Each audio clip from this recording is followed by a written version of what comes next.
at that point, it's very easy for our brains to get launched into sort of storytelling mode, right? Oh, well, he didn't load the dishwasher again, right? This is somehow always my responsibility. Does he not see how busy I am? How many things I'm doing? How I can't possibly do it all, right? We've got all these stories in our minds, all these judgments about how he doesn't care. He doesn't see the work that I put in, all of those things.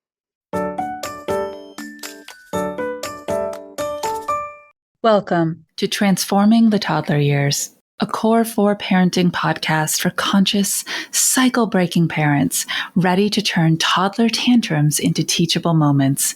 Hi, I'm Cara Tyrrell, a lifetime lover of littles, mom to 2 grown and flown girls, and an early childhood educator. Through the show, I teach you my collaborative parenting methodology for nurturing your little human's mind, body, and spirit. Because how you connect and collaborate in the first 5 years is how you raise happy, healthy kids who grow into the best version of themselves and find true success in school and life.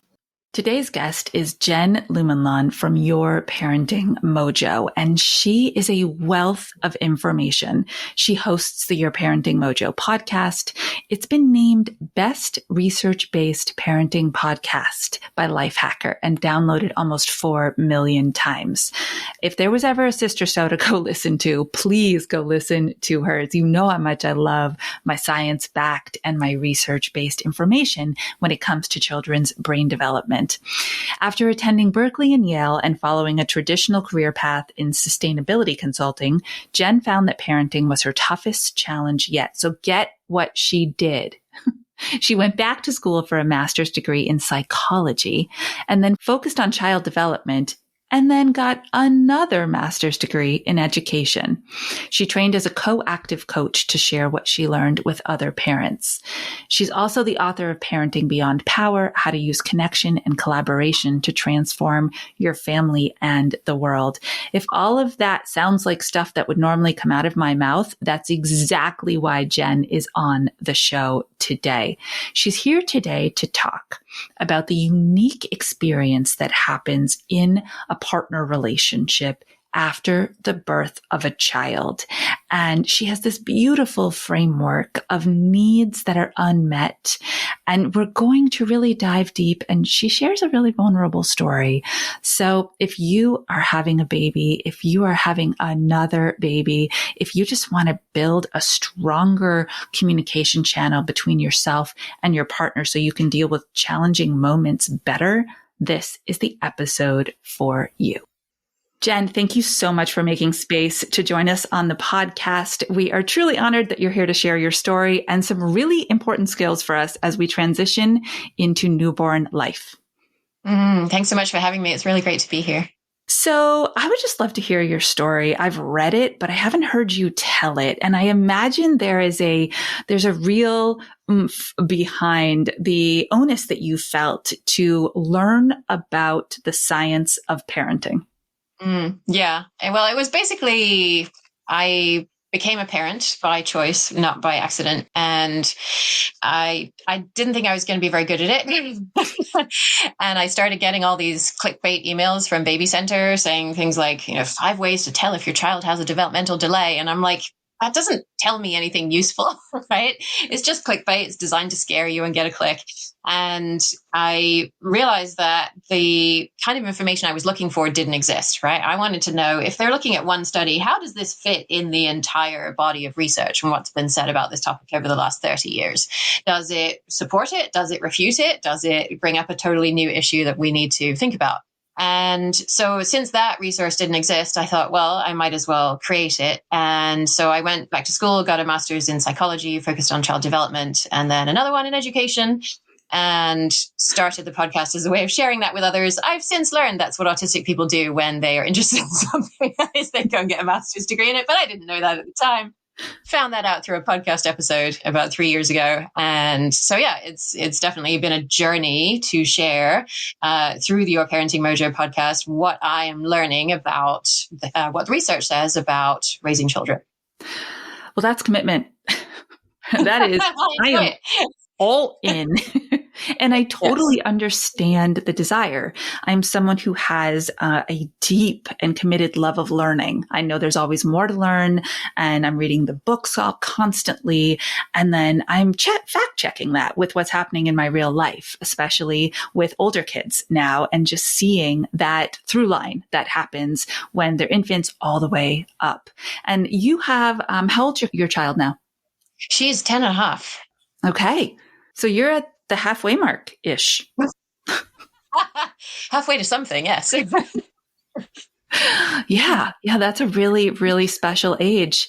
Wow. Well, thank you for sharing that. I really appreciate it. And as someone who goes through school options a lot, I feel really in line with how you talk about the connection and the collaboration as being those two essential features that allow you to do life with your child, not to your child. So everyone needs to listen to Jen's podcast. It's so well informed. It's research based. It has, the prizes and the stars. It's got all the good things.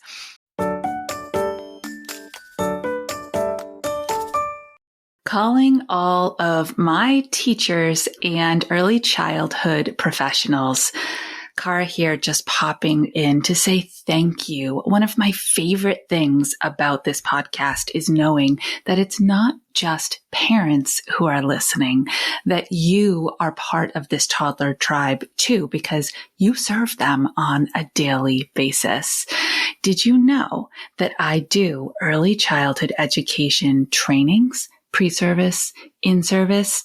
And as often as I can, I float around the United States and beyond to conferences to do the work to help you do the work. I would love to connect specifically with you. So here is an opportunity to get on a one-on-one call with me, work with me. Let's get together. It's totally a free consultation. And I would love to hear who you serve, their ages, their stages, their struggles, and what type of professional development you would benefit from most. Who knows? Maybe I'll create a whole new workshop just for you, your team, and the kids that you serve. Look forward to connecting with you. And now let's get you back to this amazing episode. Today, she is going to share with us what happens when that new baby joins our family. Even if your relationship with your partner felt really strong and really equitable, and you had the conversations about how you're going to manage on the other side of birth, things shift. Why is that? Yes, they really do. And I think my overarching answer to that is because we don't know what our needs are. And we don't know how to articulate those to our partner, to anybody else, right? Because we don't understand them ourselves. And so, understanding needs is kind of a core idea in my book, Parenting Beyond Power. And so, I want to kind of talk through a little bit about how this shifted for me in the course of, becoming a parent. I didn't have a super easy childhood. This is kind of all in the book. It's not, revelatory information, but my mom died when I was 10. My dad absolutely did the best that he could with the tools that he had. And I had a lot of needs that were not met. But if you'd kind of asked me how I was doing when I was in my 30s, when I got married, before I had a child, we were married for probably 7 years or so, I think, or together for 7 years.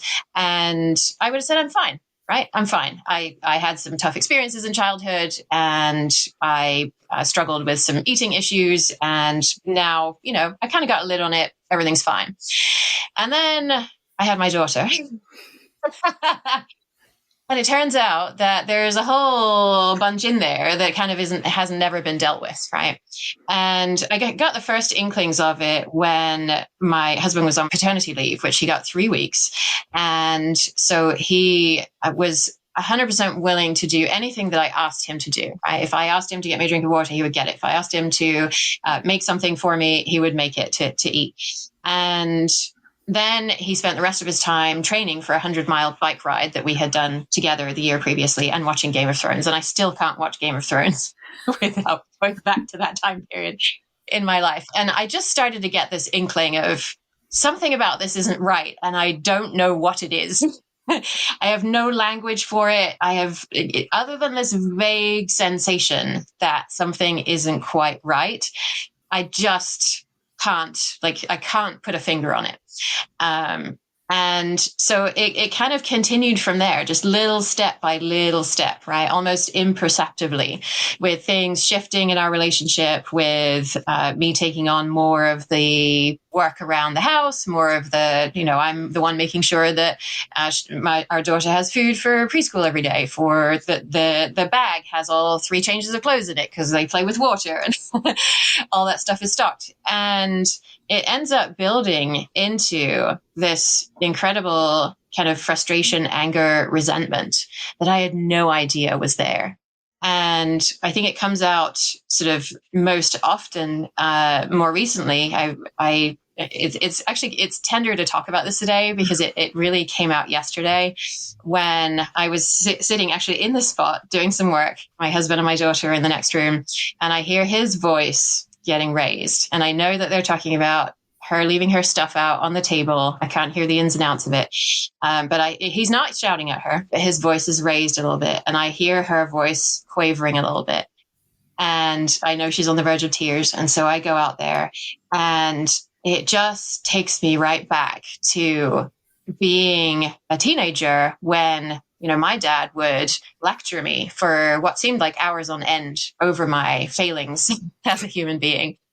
And I see him lecturing her, in air quotes, right, on her failings as a human being. And it's like, oh, I have such a need for safety in that moment. And it's not there, right? I feel so unsafe in that moment. And until we find a way to explore that, understand that between the two of us, it's so hard to get that need met. And so, I didn't explode because now I have the tools to not do that, right? I have the tools to be able to kind of take her away a little bit, empathize with her, hear her perspective, help her to understand his perspective. Those tools have been hard won. And still there's this sort of, I just need to feel safe. And I had no idea that was a thing. So I know that's a lot, and I'm sure you have all kinds of areas you want to wow. probe on in that. So I'll pause there. Thank you so much for just the transparency and the vulnerability that this is real, and it doesn't, we don't check the box and get there and then right. I'm done. It's over. As you were talking, I was thinking about kind of the duality of the needs, right? You had a need in that moment because you were transported and it was very full circle, but you could also observe her needs in that moment. And I was transported back to childhood. I'm an only child, Jen. And my parents would disagree. Not, it wasn't ugly, but they would disagree on something related to me. And my mom would always end up being the attorney. And I kept thinking of it as you were talking, and I was like, what a hard position that was for my mom. My mom also lost her mom when she was young. She was 7. My dad lost his mom when he was 7. They both came from childhood experiences without the maternal influence and modeling. And they were, like you said, doing the very best thing they knew how in the moment. Right. But even that can just have these long consequences that we have to be able to observe and to recognize. So I'm so curious, if you don't mind me kind of extending your experience yesterday. I hear how you were able to connect and collaborate with your daughter, right? To move her through that moment, to make sure her voice was heard and her needs were met. Do you then circle back with your husband to close the loop? Yes. Yeah. And that was, that was the most tender part of it, is that conversation happened much later in the evening when there had been another dinner time conversation over tidiness, and which sort of, amp the stakes up a little bit. And I think, in my work, and I also run a course with Hannah and Kelty from Upbringing called Right from the Start, where we sort of work through these kinds of issues with parents. We often use tools like the Gottman method, which has some really difficult flaws in it that make it harder to use. And so we've sort of found a way to overcome those flaws so that we can actually talk with our partners about things that we're struggling with without kind of getting everybody's back up. And I think what's really key to that, to kind of, throw another name into the mix, is Dr. Sue Johnson. She talks about when you're having fights with your partner, you have to be able to see what she calls the whole enchilada. Right. If you're just fighting over how tidy is the house, how much work am I doing, you don't see the whole enchilada. The whole enchilada is when you say something that I perceive to be critical, or that an objective, neutral person would perceive to be critical, right? I receive that, and I either stonewall, because that's the tool that I learned with my dad when I was young, because that was the only safe thing I could do, because I wasn't allowed to answer back, right? So I would shut down. With all of my sort of skill development and training over the years, I've learned how to not stonewall. And now sometimes it comes out as defensiveness, right? As trying to protect myself in that way. So when I hear criticism from you, I go into stonewalling or defensiveness, and then I can't hear what you're trying to say because my need for safety is not met. That's the whole enchilada, right? That's sort of what underpins the ways that we struggle to communicate. And so when my husband is able to kind of see, oh, yes, I can see that criticism. Let me reframe that. Let me share how I'm feeling and what my need is, right? And then I can receive that, and I can say, yeah, I hear you. That is totally legit. I completely see where you're coming from as you explain it to me like that. And this is where I'm coming from. Here's what I'm feeling and what my need is. And so that's the language that we were able to use with each other last night. And it's so hard when you're new to it. Right. It definitely helps to have things like, cheat sheets, PDFs, that kind of thing to guide you through that kind of conversation, to help you to stay on track. Because when you get off track, when you share something that isn't a feeling or a need, then you get into bickering and then it all falls apart from there. And so, we were able to have a conversation where he really deeply heard and saw me last night in my sort of description of what it's like to go back to, being a scared little girl, basically, in these interactions that he has with our daughter, and kind of gave me what I was looking for from my dad all those years ago, right? I didn't have a lot of school friends. There weren't any other family members that I was close to. I was looking for my dad to give me this message of, yes, I see you, I get you. And I never got that. And last night, my husband was able to send me that message, right? And it feels amazing when it happens, and still raw. And that happened because we had those skills to be able to share our feelings and needs, which have been hard-won skills for sure. Wow. And your daughter is 10. She is. So when I think about two people who have just had their first child, and I don't know how many years they've had to practice effective communicating. I don't know how many years they've had to learn each other's styles and what they need, right? So my husband in a challenging moment needs me to walk away. He needs me to let him walk away. So because he processes at a different pace and with a different method than I do. I'm Whereas like, my husband is lit if I do that. So we're all different. Right? We all react so different way. we learned this, but it took a long time. And it feels to me like the moment that you had the ability to do all that within one calendar day is because you had the resources, not just the strategies. You had a good night's sleep the night before. You had the nutrition from that dinner in your stomach. These new parents have given all of their need category to their new baby. They are depleted in so many of their self-need areas.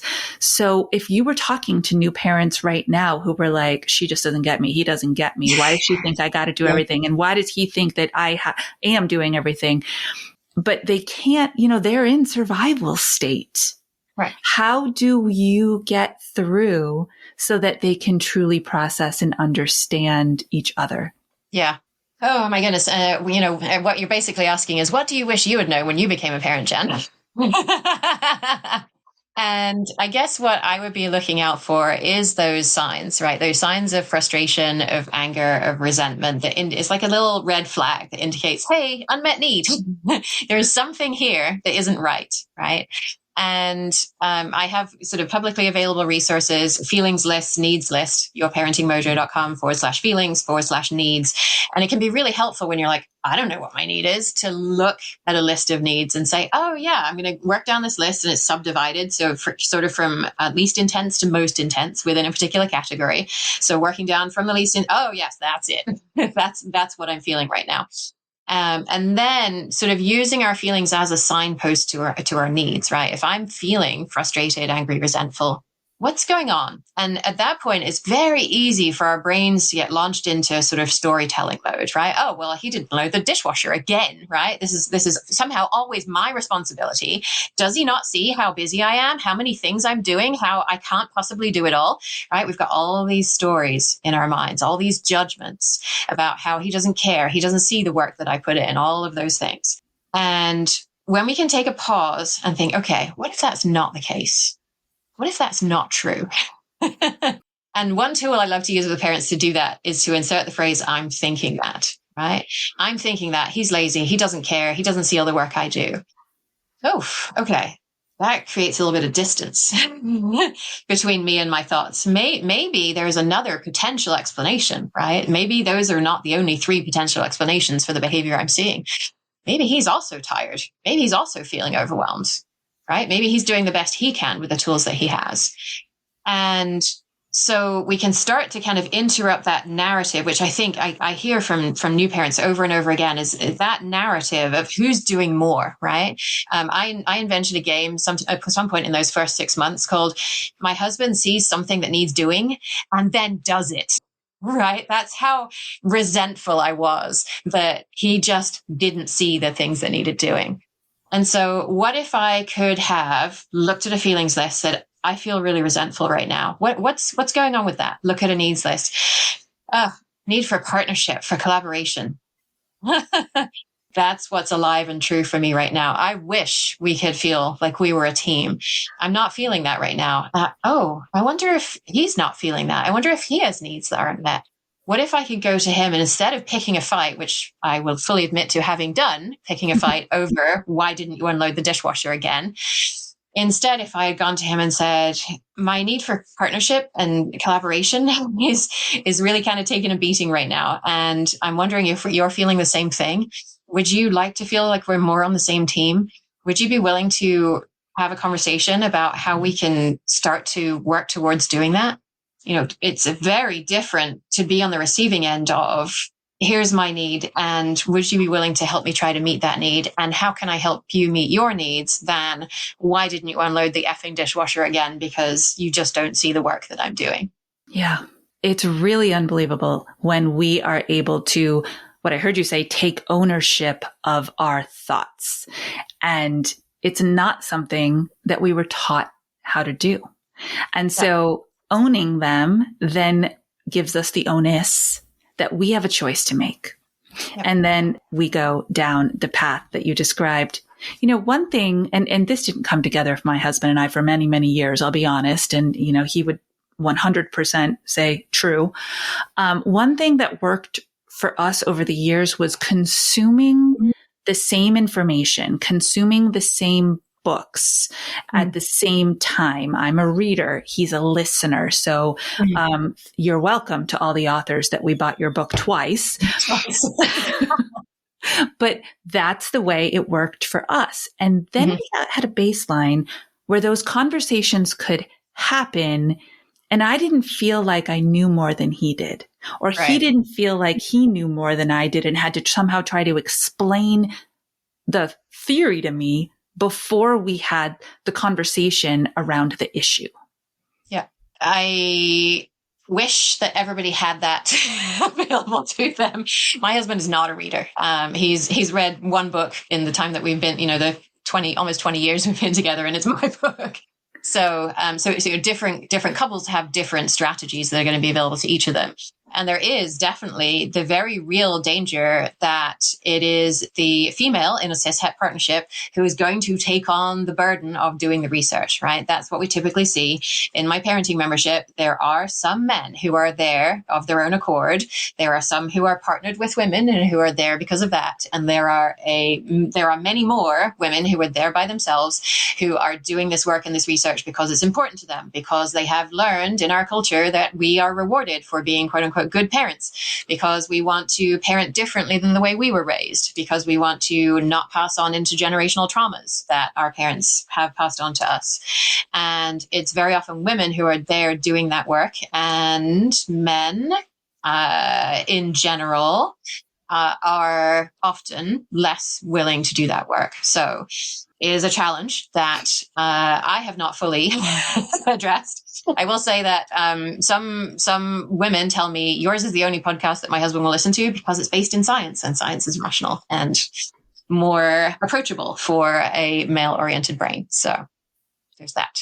Absolutely.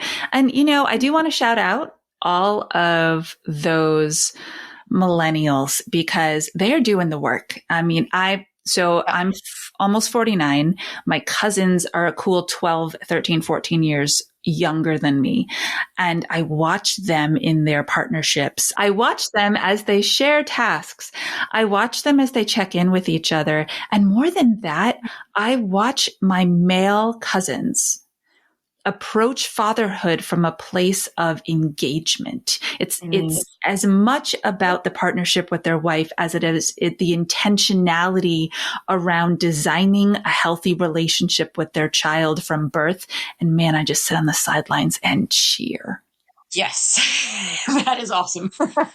And I've definitely seen that in some millennial parents as well. Yes. And I wholeheartedly believe the faster we can move in that direction, the better off our families are going to be, because we're not going to be parenting out of reactivity, right? And from a place of, I don't know why this is coming out of my mouth right now, because this is what my parents said to me. And so therefore this is the appropriate thing to say. But instead it's coming from a place of, this is what I believe. This is what my values are. This is the kind of family I want to live in. And therefore that means, why are we doing this when our belief is that? And let's be really intentional about creating the family life that we want to have. So that's a big part of what my work does, is to help parents understand, what are my values? Where am I going? Right. And the Right from the Start course sort of concentrates ostensibly on more of the practicals, right? The things that parents think they need around feeding, around sleep, right? All the information that you think that you need most of all. And then you don't realize until you're in it already how important the other stuff is related to your family culture, your relationship with your partner. And so the support is there for that on the back end as well. And this is actually why, I was excited to have you on for so many reasons. But when I talked with Hannah and Kelty and their episode, I just realized how this dovetails so beautifully. The Right from the Start is all about that first year and just getting your feet underneath you while learning the strategies and the science of why our brains and bodies are doing what they're doing and why our kids' brains and bodies are doing what they're doing.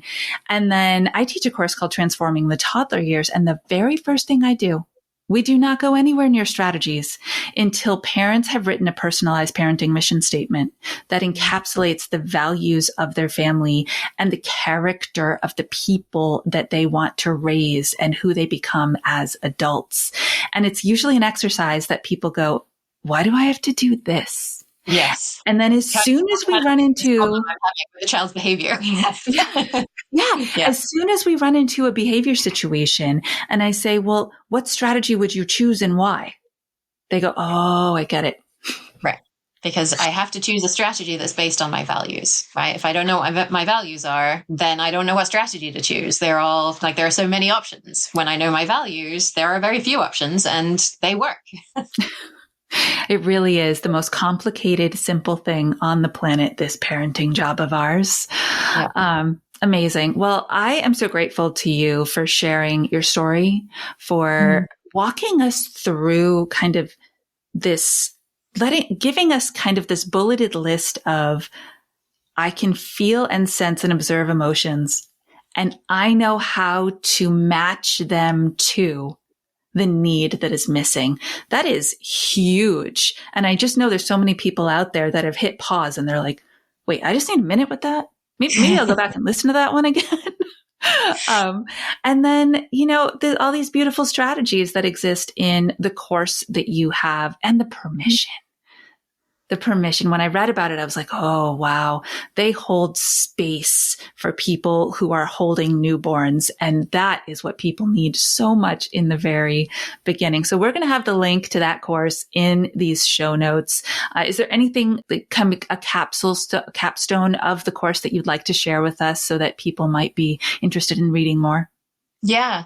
So it sort of hasn't come up in our conversation so far, but I sort of think back to the time when I was expecting, and my birth plan went through about 6 different iterations, because it seemed as though that was the thing I should be focusing on, and the rest of it I would kind of figure out when the child arrived, and not realizing that was probably the inverse of the prioritization I should have been giving. So yeah, for parents who are expecting as well, right? The baby doesn't have to be here. You can be in that planning stages, because then you actually have a little bit more capacity and bandwidth to start practicing this stuff, to start working with your partner to say, hey, frustration, I need... Okay, I'm trying to understand this. Can you help? And for them to do the same, and to start flexing that muscle before you get to the phase where you're so exhausted and you're trying, to just keep it together. So support available for the period from when you're expecting through the end of the first year, and covering all of the basics like, feeding, like sleep, like all of the sort of science-based information that you want to have on the important topics of raising a child. And also with that additional layer of, this stuff is here in your relationship. And if you don't know it's there, or if you're not approaching it consciously, it's going to come back and bite you in the butt, like it came back and bit me in the butt, because I didn't know it was there. So learn from my mistakes, learn from the challenges I've had, and all of the different tools from different psychologists that I've used to overcome those over the years. My gift to you to be able to come to parenting from a place of understanding what your values are, and being able to be with your partner and with your child in alignment with those values, which is such a more nourishing place to be. Thank you so much for making sure that was said. That is so important. And in that space of planning, you can also plan distribution of tasks, or whatever the things are that afterwards you're like, we're not going to have the bandwidth for this. Yeah. So good. Again, thank you so much for being here. The podcast is available. Your book is available. The course is available. All the resources you need, everybody, are there for you. You know your job, right? You're ready to do this. You are so excited to welcome this human into the world. But parenting, as we hear all too often, doesn't come with a manual. It's your job to take the action to decide how you are going to parent. And that's actually the best news too, because you get to decide. You can let go of all the stuff that wasn't serving you and redesign it. And your Parenting Mojo is a one-stop shop for that. Thank you, Jen. I so appreciate you. Oh, you're so welcome. Thanks for having me. All right, everybody out there, to my toddler tribe, you know what to do, especially if you're having a second, if you're welcoming a sibling. Just stay mindful, be proactive, make your best choices for what comes next as we transform the toddler years.